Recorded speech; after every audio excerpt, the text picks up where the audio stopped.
मित्रों मारुतिनंदन एज्युकेशन में फरी एक बार आपનું સ્વાગત છે। હવે વોઇસ ની અંદર આપણે આજે પૂર્ણ ભૂતકાળનું પેસિવ વોઇસ જોઈશું। બરાબર। પૂર્ણ ભૂતકાળની અંદર સૌપ્રથમ તો શું આવશે આપણે જોઈ લઈએ। તો પૂર્ણ ભૂતકાળની અંદર એક તો હેડ આવશે, હેડની સાથે શું આવશે ભૂતકૃદંત આવશે। તો હેડ અને ભૂતકૃદંત જે વાક્યમાં આપેલું હોય આપણે એ જ વાક્યનું ભૂતકૃદંત બનાવવાનું રહેશે। पूर्ण भूतकाळની અંદર બે વાક્યો હશે, તો બે વાક્યોમાંથી જેમાં હેડ અને ભૂતકૃદંત આપેલું હોય આપણે એ વાક્યનું પેસિવ વોઇસ બનાવવાનું રહેશે। કેમ કે એ વાક્યની અંદર કર્તા, ક્રિયાપદ અને કર્મ આપેલા હશે। જોઈએ for example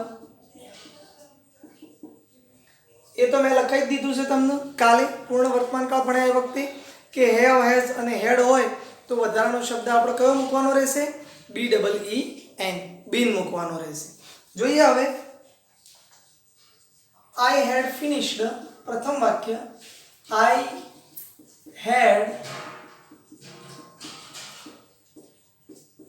I had finished my work before going to bed આવું એક વાક્ય આપેલું છે। આ વાક્યની અંદર મિત્રો પાછલા વાક્યની અંદર કર્તા, ક્રિયાપદ અને કર્મ આપવામાં આવતા નથી, એટલે આપણે એ વાક્યનું પેસિવ વોઇસ બનાવવાની કોઈ જરૂર નથી। આપણે માત્ર આગલા વાક્યનું પેસિવ વોઇસ બનાવીશું જેની અંદર આઈ એ કર્તા આપેલું છે, ફિનિશ્ડ એ ક્રિયાપદ આપેલું છે અને માય વર્ક એ શું આપેલું છે કર્મ આપેલું છે। ધ્યાન રાખજો એનો આપણે પેસિવ વોઇસ લખતી વખતે શું કરીશું તો કર્મને આપણે આગળ લાવીશું એટલે આગળ થશે માય વર્ક આપણે આગળ લાવ્યા। ત્યારબાદ હેડ મૂક્યું, ફિનિશ્ડ મૂકવાનું છે એટલે એની આગળ શું મૂક્યું બીન મૂક્યું। ફિનિશ્ડનું ફિનિશ્ડ ભૂતકૃદંત આપેલું જ હતું તો આપણે ફિનિશ્ડ મૂકી દીધું। બાય મી આઈ છે એટલે એનું કર્મ શું થશે મી। વધારાના શબ્દો શું આપેલા હતા બિફોર ગોઈંગ ટુ બેડ। ધ્યાન રાખો ફરી એકવાર કહી દઉં માય વર્ક એ કર્મ હતું આપણે એના આગળ લાયા, હેડ મૂક્યો, બીન વધાર્યું, ફિનિશ્ડ ભૂતકૃદંત આપેલું હતું એનું એ મૂકી દીધું। ચોથો નિયમ બાય મૂક્યો, પાંચમો નિયમ આઈ ને કર્મ ઉપર લાયા એટલે મી મૂક્યું અને પાછળ બિફોર ગોઈંગ ટુ બેડ એટલે આપણે મૂકી દીધું અહીંયા before going to bed. That is answer. બરાબર। અને બીજું એક વાક્ય જોઈએ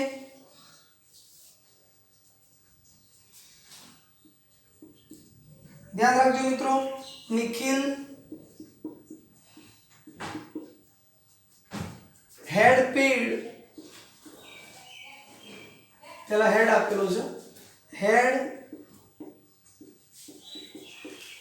paid the fees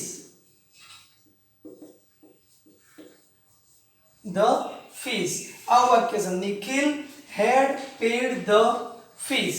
આ વાક્યનો આપણે આન્સર લખવાનો છે તો આની અંદર ધ્યાન રાખો મિત્રો આ વાક્યની અંદર કર્મ આપેલું છે, ક્રિયાપદ આપેલું છે અને કર્તા આપેલું છે।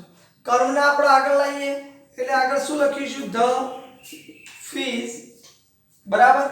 ત્યારબાદ આપણે શું મૂકીશું હેડ મૂકીશું, બીન મૂકીશું હેડ પછી, પેડ મૂકીશું, બાય અને અંતે શું મૂકીશું નિખિલ। આ થઈ ગયો એનો જવાબ। હવે ત્રીજું એક પ્રશ્નાર્થ વાક્ય લઈએ। ધ્યાન રાખજો મિત્રો પ્રશ્નાર્થ વાક્યની અંદર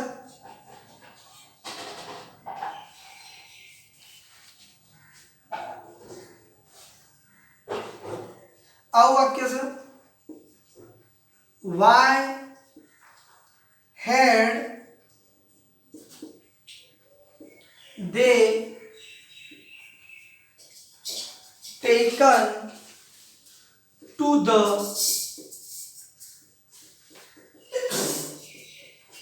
સાયન્સ ફેર. આવું એક વાક્ય છે. Why had they taken to the science fair. હવે આપણે આ વાક્યનો જવાબ લખવો છે. ધ્યાન રાખજો. તો આ વાક્યની અંદર ટુ ધ સાયન્સ ફેર વધારાનો શબ્દ આપેલો છે, તો આપણે એને ધ્યાનમાં લેવાનું નથી. બરાબર. Why had they taken, you આપેલું છે. સોરી, આ વાક્યમાં એટલે શું આપેલું છે? યુ આપેલું છે. તો યુ ને આપણે આગળ લાવવાનું થશે, પણ વાક્ય કેવું છે? પ્રશ્નાર્થ છે. પ્રશ્નાર્થ છે એટલે વાય નો વાય, હેડ નો. કારણ શું આપેલું છે? યુ, તો આપણે યુ આગળ લાવ્યા. બરાબર. હવે ટેકન મૂકવાનું છે, પણ ટેકન ની આગળ શું મૂકવું પડશે? બી ડબલ ઈ એન, બીન. પછી શું મૂક્યું? ટેકન બાય, શું આપેલો હતો કરતા? ધે. તો આપણે ધે નું શું કરીશું? Them, by them to the science fair. To the science fair. આ થયો મિત્રો એનો જવાબ. આ ત્રણ વાક્યો નોટ ડાઉન કરી લો.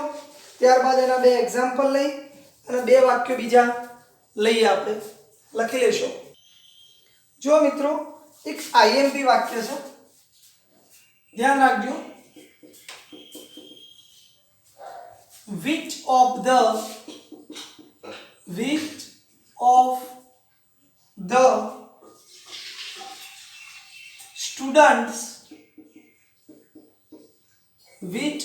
the students had achieved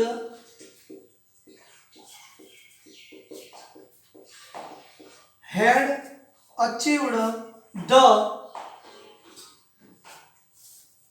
first rank?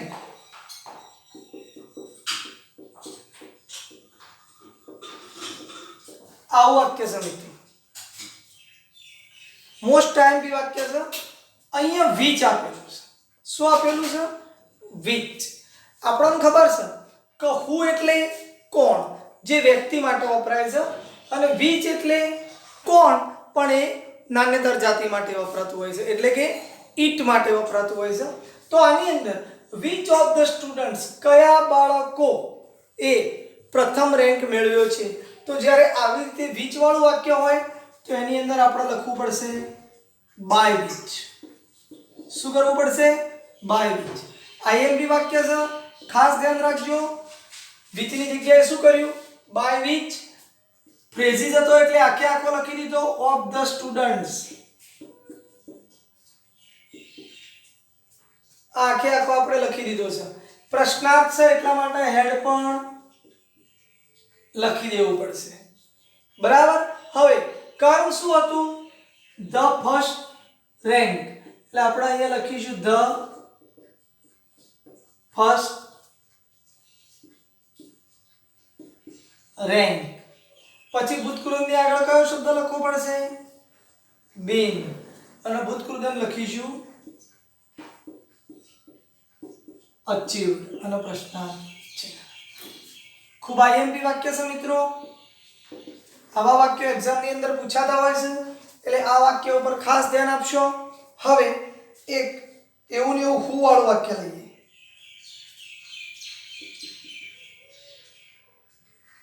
જો હું વાળું વાક્ય, who had made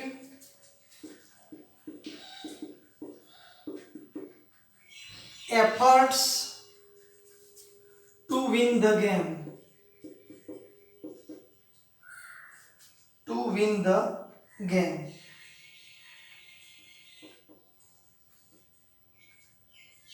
પ્રશ્નાર્થ છે. ધ્યાન રાખજો, કોની જગ્યાએ આપણે શું મૂકવાનું છે? By whom. આન્સર ધ્યાન રાખજો, કોની જગ્યાએ આપણે શું મૂક્યું? By whom. બરાબર. હેડ નું હેડ. હવે કર્મ કયું છે? એફર્ટ્સ. તો આપણે શું મૂકીશું? એફર્ટ્સ, બરાબર. પછી મેડ મૂકવાનું છે એટલે આપણે શું મૂકીશું? બીન. બીન મૂકવું પડશે ને. પછી ભૂતકૃદંત મૂકીશું મેડ, અને છેલ્લા વધારાના શબ્દો ટુ વિન ધ ગેમ. આ એનો જવાબ થયો. ફરીથી એકવાર કહી દઉં, કોની જગ્યાએ આપણે મૂક્યું? By whom. પ્રશ્નાર્થ હતું એટલે હેડનું હેડ, કર્મ હતું એફર્ટ્સ એટલે એફર્ટ્સ મૂક્યું, ભૂતકૃદંત મેડ મૂકવાનું હતું એટલે એની આગળ બીન મૂકી અને મેડ મૂક્યું, અને છેલ્લા વધારાના શબ્દો ટુ વિન ધ ગેમ. બરાબર. તો આ એક ખુ વાળું વાક્ય હતું. હજુ એક વાક્ય આની અંદર લઈ લઈએ કે જે અગત્યતા દાખવતું હોય. આવું વાક્ય છે, they had won the match before we went there.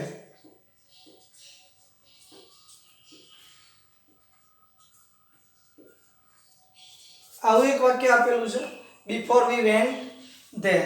તો જો મિત્રો, આનો આન્સર લખતા પહેલા મેં તમને કહ્યું હતું બિફોર વી વેન્ટ ધેર એ વધારાનું વાક્ય આપેલું છે, કારણ કે એમાં કર્તા, ક્રિયાપદ અને કર્મ આપેલા હોતા નથી. બીજું એક વાક્ય કે આપણે તો જેની અંદર હેડ આપેલું છે એ વાક્યનું જ પેસિવ વોઇસ બનાવવાનું છે. આ વાક્યની અંદર કર્તા, ક્રિયાપદ અને કર્મ આપેલું છે. ધ મેચ એ કર્મ છે, આપણે એને આગળ લાવીશું અને લખીશું ધ મેચ. ત્યારબાદ શું લખીશું? હેડ બીન વોન. વોન લખ્યા પછી બાય, ધેનું કર્મ શું થશે? ધેમ. તો આપણે લખીશું બાય ધેમ. પાછળ વધારાનું વાક્ય આપેલું છે before we went there. We went there. આ તો મિત્રો એનો જવાબ. હવે આપણે આ પૂર્ણ ભૂતકાળના વાક્યો જોયા. હવે ચાલુ કાળનું પેસિવ વોઇસ આપણે ભણવાના છીએ. તો આ ત્રણે ત્રણ વાક્યો લખી દેજો. ત્યારબાદ આપણે ચાલુ કાળનું પેસિવ વોઇસ જોઈશું.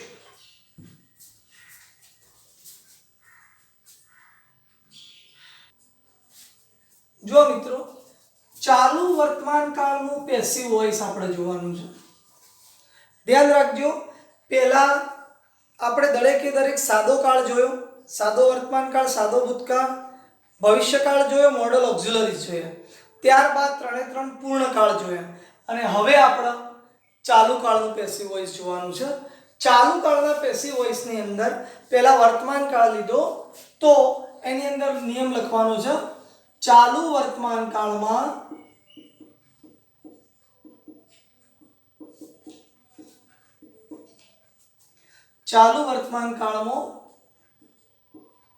એમ, ઇઝ અને આર સાથે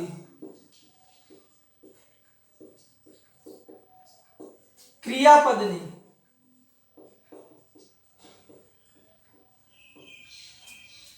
આઈએનજી પ્રત્યય લગાડવામાં આવે છે.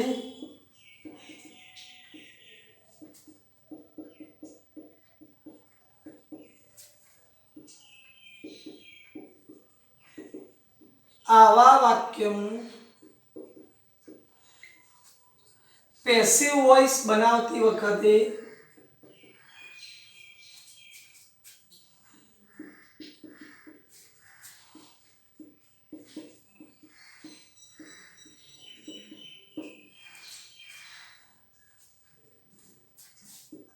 આઈએનજી દૂર કરી તેને બદલે બીઈઆઈએનજી બીંગ લખી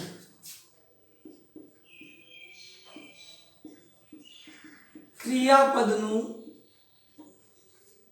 ભૂતકૃદંત મૂકવામાં આવે છે.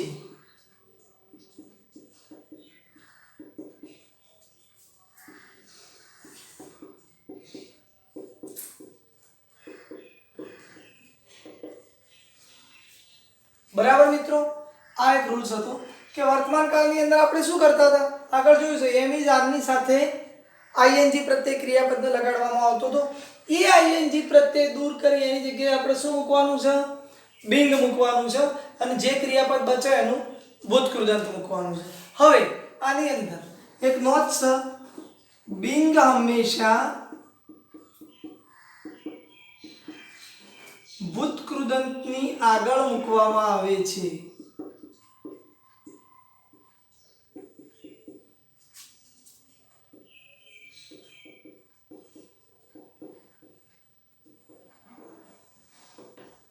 ક્યાં મૂકવામાં આવે છે, બિંગ હંમેશા ભૂતકૃદંતની આગળ મૂકવામાં આવે છે.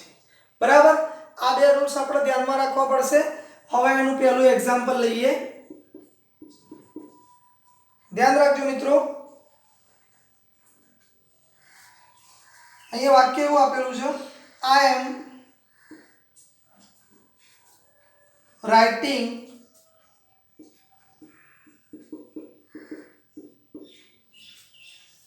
a letter now. આ એક વાક્ય આપેલું છે. આ વાક્યની અંદર આઈ એ કર્તા છે, રાઇટિંગ એ ક્રિયાપદ છે, અને અ લેટર એ શું છે, કર્મ છે. નાવ એ વધારાનો શબ્દ છે. આનો આન્સર બનાવતી વખતે ખાસ ધ્યાનમાં રાખીશું, કર્મ આપણે શું લઈશું, આપણા નિયમ મુજબ આગળ લઈશું, એટલે શું થશે, અ લેટર થશે. હવે આઈ ની સાથે ટુ બી નું રૂપ એમ વાપરવામાં આવ્યું હતું, પણ આપણે કર્મ મુજબ ટુ બી નું રૂપ મૂકવાનું હોય એટલે અ લેટર સાથે શું આવશે, ઇઝ આવશે. આ બાબત ખાસ ધ્યાનમાં રાખવાની છે. કર્મ મુજબ ટુ બી નું રૂપ મૂકવામાં આવે છે પેસિવ વોઇસ બનાવતી વખતે, એટલે આપણે અહીંયા શું મૂકીશું, ઇઝ મૂકીશું. હવે ક્રિયાપદનો કયો પ્રત્યય આપેલો છે, આઈએનજી. તો આ આઈએનજી પ્રત્યયને દૂર કરવા માટે આપણે શું લખીશું, બી ઈ આઈએનજી, બિંગ લખીશું. બરાબર, હવે શું વધ્યું એની અંદર, રાઇટ. તો રાઇટ નું ભૂતકૃદંત થશે રિટન. રાઇટ નું ભૂતકૃદંત શું થશે, રિટન. ચોથો નિયમ આપણો બાય મૂકવાનો, આઈ નું કર્મ થશે મી, અને છેલ્લા વધારાનો શબ્દ મૂકી દેવો પડશે નાઉ. વાક્ય હતું આઈ એમ રાઇટિંગ અ લેટર નાઉ, એનો જવાબ થયો a letter is being written by me now. બરાબર, હવે આવી જ રીતે એક બીજું વાક્ય જોઈએ.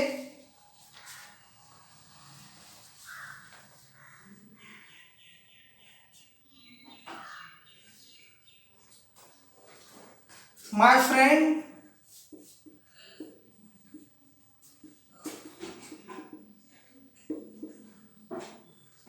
બહુવચન આપેલું છે, friends are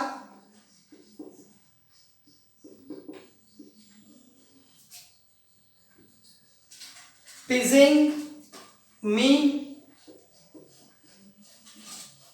now. My friend are teasing me now.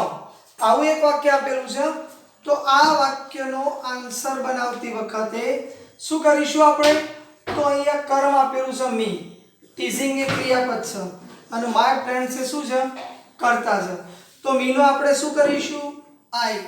તો આઈ ની સાથે ટુ બી નું રૂપ કયું મૂકવામાં આવશે, એમ. બરાબર, હવે ક્રિયાપદના આઈએનજી પ્રત્યય લગાડેલો છે એટલે આઈ એમ લખ્યું આપણે. પછી શું લખીશું,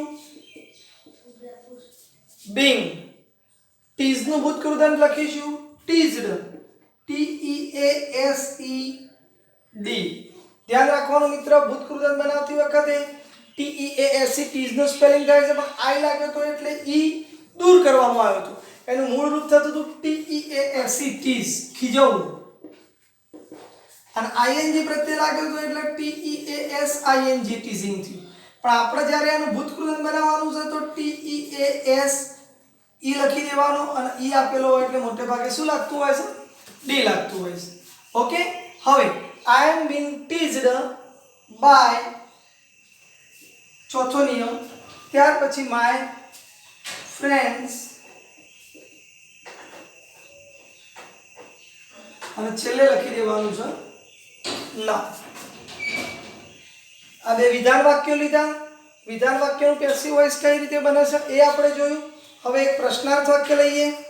પ્રશ્નાર્થ વાક્યનું પેસિવ વોઇસ કઈ રીતે બનશે એ જોઈશું મિત્રો આપણે.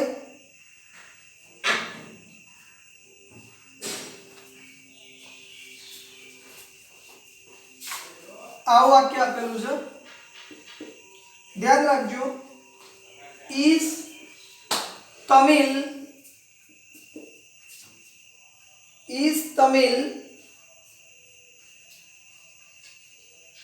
ના એ નહીં લઈએ કેમ કે પેસિવ વોઇસની વાક્ય રચનામાંથી એક્ટિવમાં ફેરવવાનું હતું. ધ્યાન રાખજો. Are you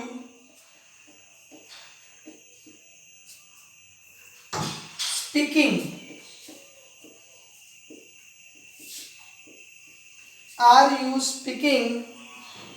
Tamil this time? વાક્ય શું છે? R you speaking Tamil this time. બરાબર. આ વાક્યને જ્યારે આપણે પેસિવ વોઇસમાં ફેરવવાનું હશે એટલે આ ક્રિયાપદ છે, આ કર્તા છે અને આ કર્મ છે. એ આપણને ખ્યાલ આવી ગયો છે. પણ પ્રશ્નાર્થ વાક્યનું પેસિવ વોઇસ પ્રશ્નાર્થ જ રાખવું પડશે. એટલે એમ ઇઝ આર એ કર્મ પ્રમાણે આપણે એની આગળ મૂકવો પડશે. જોઈએ આનો આન્સર લખીએ. ધ્યાન રાખજો. તમિલ આગળ લાવવાનું છે એટલે આપણે ટુ બી નું રૂપ શું મૂકવું પડશે? ઇઝ તમિલ. બરાબર. હવે ભૂતકૃત મૂકવાનું છે પણ આઈએનજી આપેલું છે એટલે આપણે શું મૂકીશું? બીંગ. સ્પીક નું ભૂતકૃત થશે સ્પોકન. ચોથો નિયમ બાય. યુ નું કર્મ યુઝ થશે અને છેલ્લે ધીસ ટાઈમ અને પ્રશ્નાર્થ ચિહ્ન. Are you speaking Tamil this time? શું તમે આ સમયે તમિલ બોલી રહ્યા હતા? તો is Tamil being spoken by you this time? શું આ સમયે તમારા વડે તમિલ બોલાઈ રહી હતી? તો આ થયું એની પેસિવ વોઇસની વાક્ય રચના. નોટ ડાઉન કરી લેશો મિત્રો.